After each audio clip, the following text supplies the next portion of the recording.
Boys and girls, Benjamin Bakcho here, back with another video. We are at the summer break for the 2025 F1 season, so I figured we'd go back and take a look at some of the races of the previous years, or just highlights of the previous seasons. Today we're going to be taking a look at the top 10 most dramatic moments of the 2021 F1 season, because I am bored and I just knocked my microphone.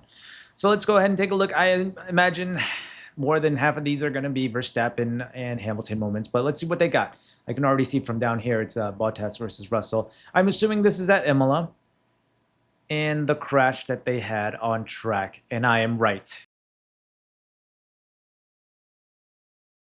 Yeah, very angry Russell, but back then I thought it was Russell's fault, and now I still think it's Russell's fault. Yeah, it did. Let's go ahead and take a look. And the reason why I think this is Russell's fault, even though he says he thought that Bottas move to the right, is just take a look at how much space there is between them. All right, so now the track kind of curves to the left up here, so they're going to drift off to the right a little bit because just the nature of the track. Now, at this point, Bottas just made a little bit of a move to the right. Look how much space there is right here. It's like 2 feet. And then look how much space there is right here. About a foot or so from his right tire to the white line. And then, of course, he goes off by himself. There is a crap ton of space, even more space between Bottas and Russell at this point. And so I just think, I just think that's Russell's fault through and through. Russell blames Bottas. Even at the end of the race, he still blames Bottas. After this crash, he walks up to Bottas, still getting out of the car, bops him on the head. Very hot-headed. Yeah, I don't know about the veered right part. Now, I don't agree with any of that. It's a race. Everyone has the right to fight for every position at any point during the race. So to use that as an argument as to why he was defending so hard is just kind of a weak argument. And I agree with Bottas 100% there. Okay, so pole in the wall. This is his qualifying.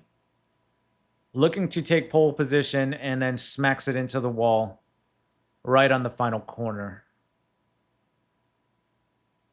I remember this specifically because the races at this time while I was at work were happening between the qualifyings and the races were happening early in the morning, and I usually go on my break at like 9 or 10 in the morning. So I remember seeing this and being so surprised that he gave that pole lap away right on the final corner. Because I think it was purple sector 1, purple sector 2, and looking to be purple sector 3. And it's just unfortunate. Let's see, number 8, Hungary. Okay, now I'm going to say this again. I assume the crash at Silverstone is going to show up on this list. And I assume that Azerbaijan is going to show up on this list. And I don't want to make too much of a big deal about Abu Dhabi right now because I think that's going to obviously show up on this list as well. But Hungary is one of the races of the 3 races that I mentioned that I think kind of nullifies the ending of Abu Dhabi, because I think Verstappen should have gone into Abu Dhabi as the championship driver already. He should have had the championship title over with at that point. So this is definitely one of the races that kind of affected that, because he was just kind of knocked out. We'll keep watching. He was kind of knocked out, and it wasn't his fault. Bottas kind of just went bowling into everybody. And I think if Verstappen finished P2 here, then he would have had that championship wrapped up. And then, of course, Stroll being Stroll, doing the same thing behind, even though he could have saved it. So, yeah. Bottas ruins the races of both Red Bulls, both McLarens, and I believe even...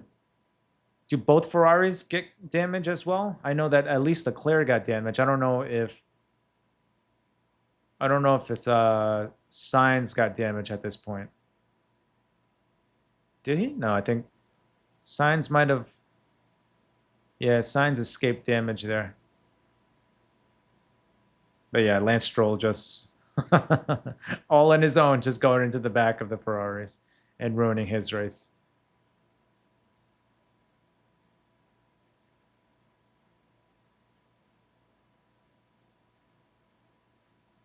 Poor Leclerc. It just sounds so frustrated. All right, number 7. Okay, so it does show up on the list.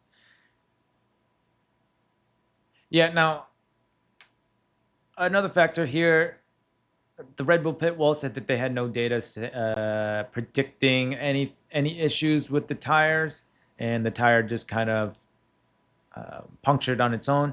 Now I know that Hamilton doesn't finish this race well either. On the restart, he goes off and drops to the back of the grid. I don't remember if he fights back up into the points or not. He may have, but I don't think he. If he did get up into the points, I don't think he finished with that many points. But I don't think he got back up into the points because this was late in the race when Verstappen went off. Because I think Perez won, and then Vettel got a podium, and I can't remember who the other podium finisher was.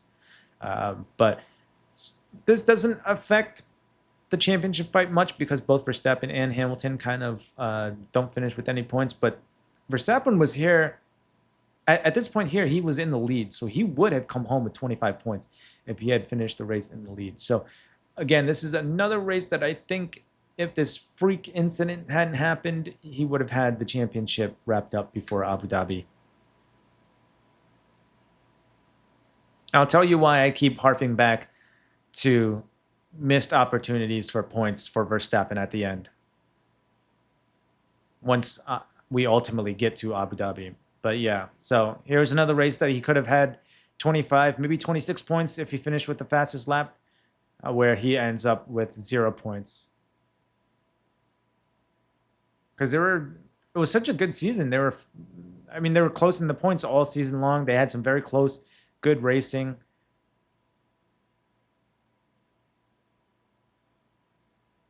I think the way that the season ended was kind of a shame. Okay, so this is the restart. Hamilton had a decent start. Looked like he would have gone into turn 1 with the lead if he hadn't locked up.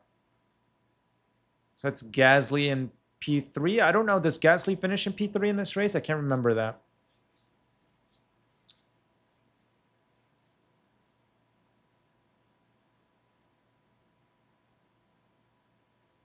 So yeah, even if Verstappen had finished first and Hamilton would have finished second, I think those points would have been enough for Verstappen to have wrapped up the championship fight before Abu Dhabi.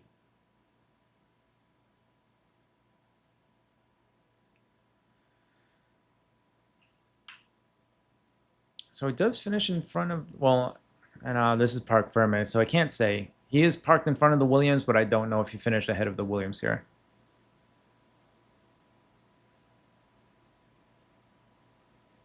Yeah, either way, he could have came home with 18 points behind Verstappen, and he doesn't.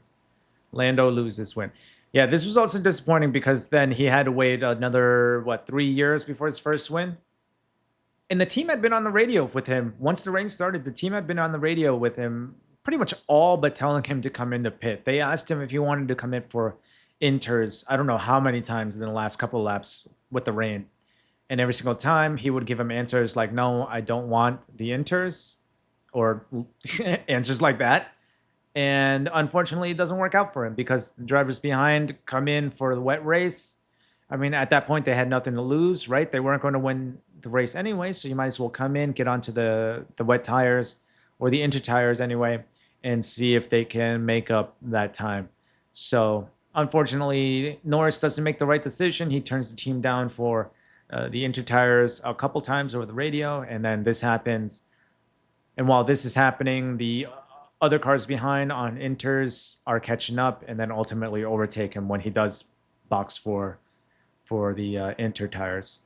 And I believe this race, Verstappen had started in the back because he had changed some components in his car, and then he stormed all the way back to finish, I think, on the podium. I think P3 or P2. I can't remember exactly where Verstappen finished, but I think he ended up on the podium here, overtaking Perez, his teammate. Perez had started at the front of the grid and dropped back, but I think Verstappen, Clash of the Titans. What is this? Okay. Oh, is this the return the position moment? Is this the DRS shenanigans? Was that this year? Was that the DRS shenanigans this year?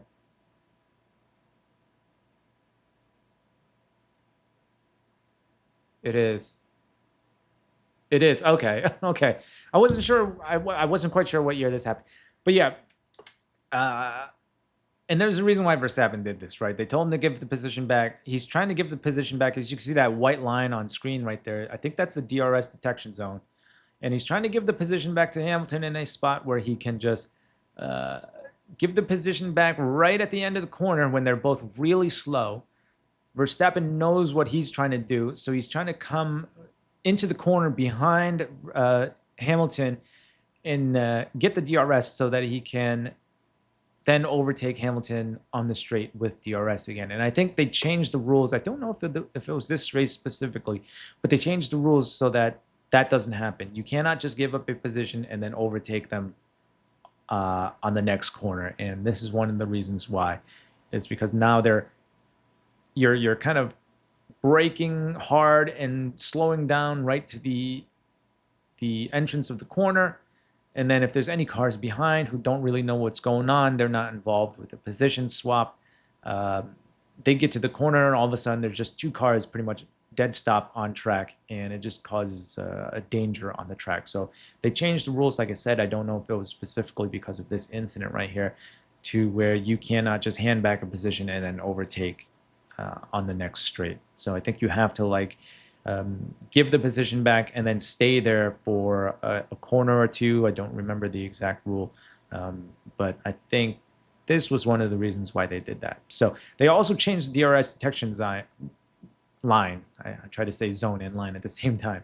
So as you can see here, this is the final corner that they're turning into. The detection line is right before the corner, but now on the current track, the detection line is after the corner, so that you cannot just give up the position right at the entrance of the corner and then get an advantage on the exit. So now they changed the detection line at Jeddah, and I think they've done away with. There was an extra DRS zone after the S's in Sector 1 that is no longer there either. So they got rid of one DRS zone, and then they changed the DRS detection line for this one. Although the track itself has pretty much stayed the same. And I think they widened some of the walls a little bit because there were a lot of blind corners at Jeddah. So the track looks narrower in 2021 than it does in 2025.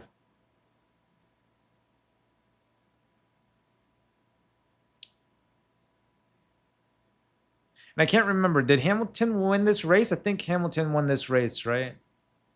I'll have to look that up after this. So I think they penalized Verstappen for that. Yeah. I mean, it would have been confusing because Verstappen is kind of moving. He's not exactly like weaving back and forth, but he's slowed down, and then you can kind of see him kind of moving a little bit. So I can see why Hamilton was confused there.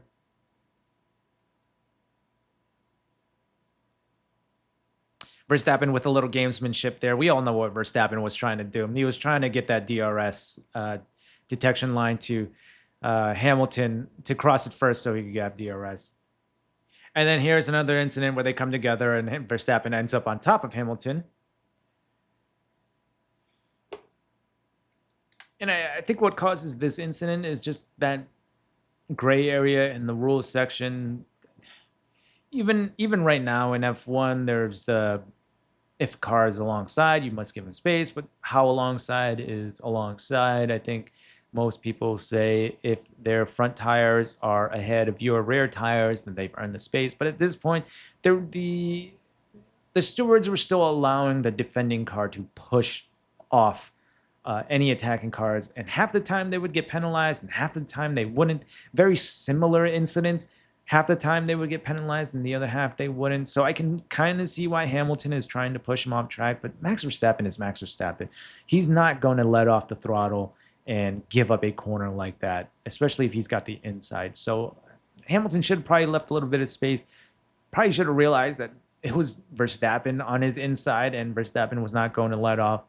Again, they both kind of end the race without any points anyway, so there's really no harm, no foul here. But I think Hamilton could have taken that chicane a little bit better. Do I think Verstappen could have, let off the throttle there? Yeah, but it's not in his character to do so. And I mean, Hamilton stated before, anytime you're racing Verstappen, you need to give him a little bit more space because he's going to be very aggressive in the corner. So, yeah, because of how the rules were interpreted by stewards back then, I can't really fault anybody in this incident here, but I think Hamilton should have known better. It's Max Verstappen. You got to give him a little bit more space than that. I mean, Verstappen was on the sausage curb at that point, so he was. I don't know what Hamilton expected to happen in this situation. Is all I'm saying. Now, I am not a Hamilton fan. I am not a Verstappen fan. I think Verstappen is kind of a dick sometimes, who stretches the rules as far as he can. Sometimes he goes a little bit over the edge of the rules and is a little bit dirty, and I don't really like that.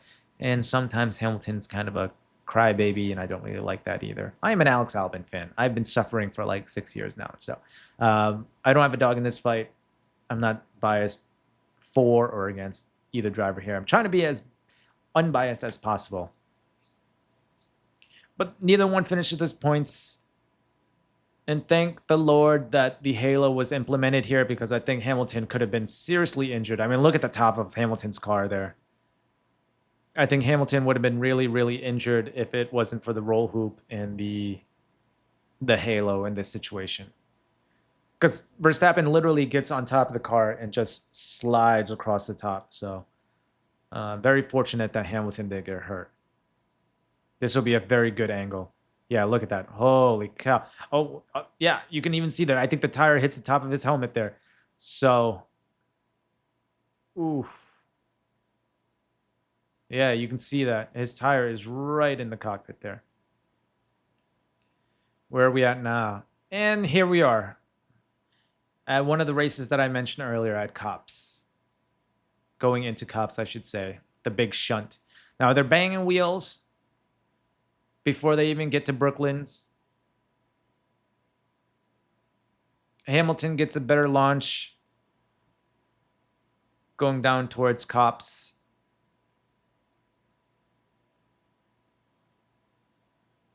And I believe this was the first lap of the race, was it not? Was it first lap? And Hamilton sends Verstappen into the wall here. Now, I'll tell you why. I'll tell you why I think this is Hamilton's fault. We'll see. Okay, well, we're not going to see it here. But when we get to the overhead, I'll show you. Because there's another moment on track here where Leclerc is on the outside of Hamilton. Pretty much they're in the same position. And Hamilton is way more on the apex. If you notice there, he's almost like 2-3 feet away from the black and white curb on the inside. And then when he's fighting Leclerc later on, he is on the black and white. So I think Hamilton just did not allow Verstappen enough space. I know there's a ton of space on the outside, but Verstappen gave enough space on the inside for Hamilton to hit the apex and for both of them to get through that corner safely, but he doesn't. So here, as you can see, the trajectory. Now, the apex is going to be this black rectangle here. Look how far off he is, though. Look at his trajectory. I don't think, even if Verstappen, he doesn't have that touch with Verstappen, he's never going to hit that spot on track. And of course, he does make contact with Verstappen. It sends him off even wider. But look at where Leclerc is, and he will hit the apex. Right there. That's where Hamilton should have been, but Hamilton was like all the way out here. And if you have F1 TV, you can go to the point of the race where he's fighting Leclerc, and you will see Hamilton is much closer to this part of the curb with Leclerc than he was with Verstappen. And other people will also say it wasn't intentional. Hamilton understeered into...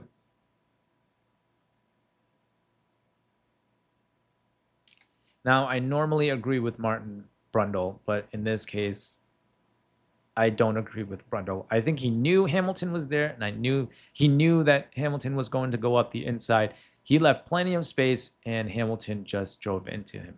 And like I was saying before, people are going to say that Hamilton understeered into him. Well, guess what, man? Guess who's controlling the car? It's Hamilton. The only reason why he understeers into Verstappen is because he's taking too much speed into this corner. He needs to brake, he needs to be closer to the apex, or he needs to be going slower. Saying my car understeered is not an excuse to avoid blame. All the drivers are in control of their car. If they understeer, it's their fault. You know, they need to be in control of the car. So I don't buy that argument that understeer is what caused the incident. Hamilton's inability to not understeer and to not hit the apex is what caused it.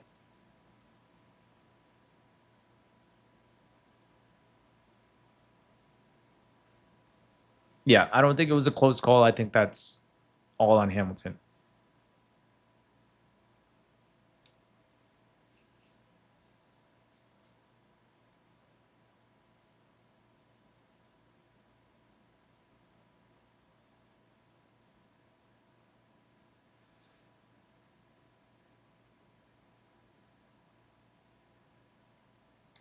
Yeah. Again, gamesmanship from Hamilton there. I don't think Verstappen cut across. I think Hamilton just um, didn't take that corner well enough there. So, all right, and number one, yeah, I mean, what else would it be, right? It's Abu Dhabi here. And now I will tell you why I keep talking about mixed opportunities for Verstappen. I think Verstappen should have won the championship before we ever got to Abu Dhabi. I, I think Abu Dhabi should have just been another one of those races where the title fight is already all wrapped up, and you know it's just the grand finale, final race of the season. But of course, then the stewards and the race director get presented with this beautiful moment where there's a safety car at the end. There's only a couple laps left to go. The two championship contenders are right behind each other, at least, without the lapped cars anyway. And so then they let the lapped cars by, at least the lapped cars between them, which is weird. If you're going to let the lapped cars overtake the safety car, then why not let all the lapped cars overtake the safety car? It doesn't make sense to me. And why have green flag racing for one lap, for the last lap of the race? Yeah, I don't get it. And then, Verstappen plays his safety car restart game here, as you see. I think at some points he even gets ahead of Hamilton. And I know it's not specifically this situation in this race here, but they've changed the rules now because Verstappen used to love getting alongside the car ahead for the safety car restarts. But yeah, you will never see this ever again because they've changed the rules. Now you have to be completely behind the car ahead of you at the safety car restart. But I think Hamilton should have won this race, but I think Verstappen should have been the champion this year, if you get what I'm saying. I think they screwed over Mercedes and I think they screwed over Hamilton, but he shouldn't have won the championship this year anyway. So the right driver still won the championship, but I still don't like the way they handled the end of this race, if you understand what I'm saying. I'm not saying Hamilton should have been the champion this year. That's not what I'm saying. I'm just saying I don't like the way they handled the last few races of this, or the last few laps of this race. Obviously, Verstappen on brand new softs, Hamilton on aging tires, and no DRS for until the third lap. So there's no DRS on this lap, and it's the final lap of this race. So if Verstappen gets by, there's no chance of Hamilton ever getting by again. Yeah, and we could all see this coming from very far away. Verstappen was always going to dive bomb. Hamilton was never going to have the tires to defend. Hamilton did kind of leave the door open there, but he just didn't have the tires to do anything. If he went narrow, Verstappen would have just gone wide and gotten a better launch. So Hamilton couldn't really do anything here, honestly. He almost gets him back on this left-hander here, but again, with older tires, he just can't do anything. And then Verstappen just has to keep it clean under the hotel section to come home with the championship.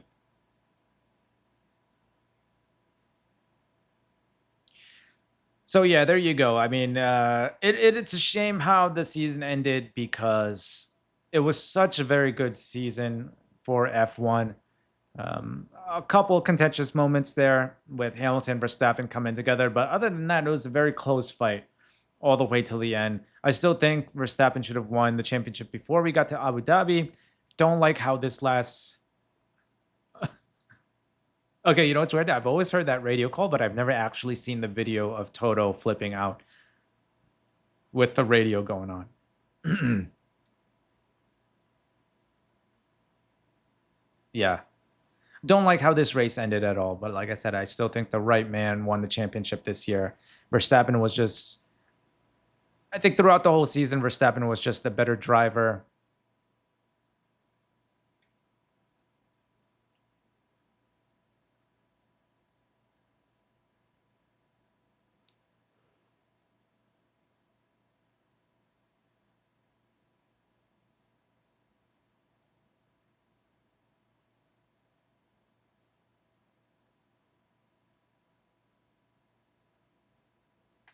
So there you go, the 2021 season in 10 dramatic moments. Happy to see Verstappen win. I think he deserved it.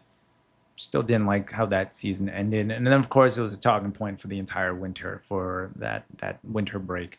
And then going into 2022, Verstappen just pretty much dominated. Now, a lot of people are still saying that Perez helped him win the championship that year. I mean, there were a couple moments where Perez helped him out, but I think Verstappen would have won that championship by himself or with any other teammate in the second car. And I made a video about that a couple years ago. So if you want to get upset, for any of you Perez fans, you can go back and watch that video. But yeah, it was a very entertaining season, 2021. I think one of the better seasons, one of the more competitive seasons, at least at the top of the standings anyway, that we have had in quite a while, probably since Nico Rosberg was in the Mercedes with Lewis Hamilton. So there we go, boys and girls. If you've enjoyed that, feel free to leave a like, comment, subscribe. Stay tuned for more. I'll see you all in the next one.